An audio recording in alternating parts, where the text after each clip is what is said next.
Penggolongan piutang terbagi menjadi 3, yaitu 1. Piutang usaha atau account receivable digunakan untuk penjualan barang dagang atau jasa secara kredit dan biasanya diperkirakan akan diterima dalam periode waktu yang relatif pendek, digolongkan menjadi aset lancar. 2.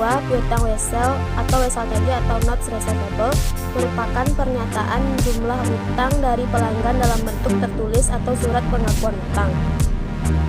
3. Piutang lainnya. Piutang kepada selain pelanggan termasuk piutang bunga, pajak, piutang dari pejabat atau karyawan perusahaan. Isu penting pengakuan. Pengakuan piutang usaha diakui pada saat barang dan jasa telah dijual dan diserah terimakan pada pembeli. Penilaian piutang usaha dilaporkan sebagai aset di dalam laporan posisi keuangan. Piutang usaha dinilai sebesar jumlah yang mungkin dapat diterima atau ditagih. Oleh karena itu, perlu ditetapkan jumlah yang mungkin tidak dapat ditagih. Akuntansi piutang tak tertagih. Tidak ada aturan umum untuk menentukan kapan jumlah piutang dianggap tak tertagih. Terdapat beberapa indikasi, di antaranya 1. Pelanggan tidak menanggapi usaha perusahaan untuk menagih. 2. Pelanggan pilot. 3. Usaha pelanggan tutup. 4. Kegagalan dalam mencari lokasi atau menghubungi pelanggan. 5. Beban operasi yang dicatat dari piutang tak tertagih tersebut, beban piutang tak tertagih atau bad debt expense.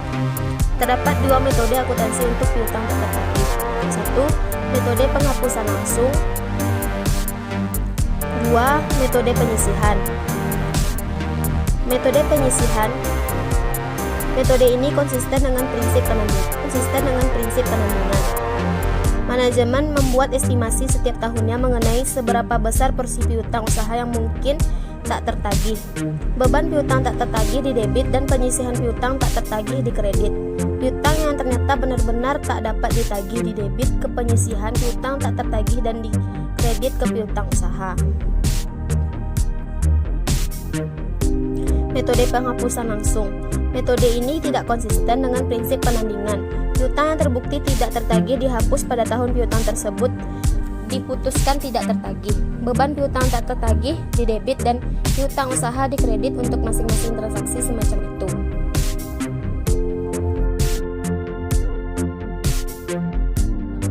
Bagian 2 yang berjudul mengestimasikan beban piutang tak tertagih. 1. Berdasarkan persentase penjualan. Jika penjualan kredit untuk periode tersebut sebesar $300 dan diestimasikan bahwa 1% akan tidak tertagih, beban piutang tak tertagih adalah sebesar $300. 2. Berdasarkan analisis piutang atau umur piutang. Jika diestimasikan bahwa piutang sebesar $3.990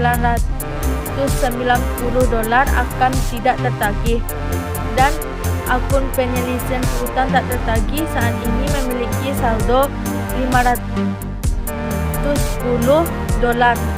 Beban piutang tak tertagih harus didebit sebesar $2.880. Metode penyelesaian. Desember tanggal 31. Beban piutang tak tertagih 300. Penyelesaian piutang tak tertagih 300 berdasarkan presentasi penjualan. Agustus tanggal 30. Beban piutang tak tertagih 2.880. Penyelesaian piutang tak tertagih 2.880 berdasarkan analisis piutang. Estimasi berdasarkan analisa piutang. Semakin lama piutang tidak dapat dilunasi, maka semakin kecil kemungkinan piutang akan tertagih. Oleh sebab itu, kita dapat mengestimasi dengan melihat tanggal jatuh tempo. Metode. 1. Menentukan tanggal jatuh tempo setiap piutang pelanggan. 2. Menentukan jumlah hari yang lebih lewat dari tanggal yang jatuh tempo. 3. Kelompokkan piutang berdasarkan tanggal jatuh tempo. 4. Menentukan jumlah setiap umur. 5. Jumlah setiap kelompok umur kemudian dikalikan dengan persen estimasi piutang tak tertagih. 6. Total ditentukan dengan menjumlahkan piutang tak tertagih.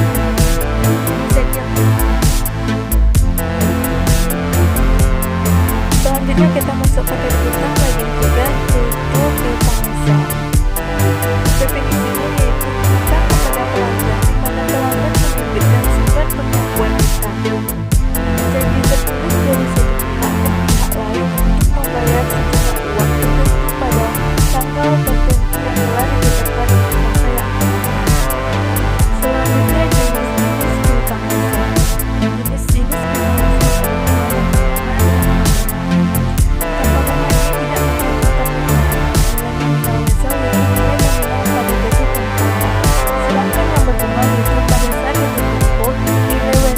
dengan nilai nominal wesel ditambah dengan bunga. Selanjutnya, definisi dari nilai jatuh tempo. Nilai jatuh tempo yaitu jumlah yang harus dibayarkan pada selanjutnya menentukan tanggal jatuh tempo.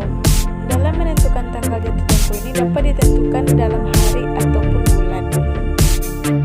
Selanjutnya, contoh dari piutang wesel. Menerima wesel tagih dengan nilai nominal $6.000 dengan bunga 12%. Jangka waktu 30 hari tertanggal 21 November 2006 sebagai pelunasan utang WA Unco. Penyelesaian piutang wesel ini yang pertama yaitu dengan mencari perhitungan bunga. Dengan rumus jumlah pokok dikali dengan suku bunga juga dikali dengan waktu sama dengan bunga, di mana jumlah pokoknya yaitu 6.000 dikali dengan suku bunga 12% dan dikali dengan 30 yaitu jumlah hari dan dibagi dengan 360 hari yaitu jumlah hari dalam satu tahun. Jadi total bunganya yaitu Rp60. Selanjutnya perhitungan nilai jatuh tempo dengan rumus jumlah pokok ditambah dengan bunga sama dengan nilai jatuh tempo.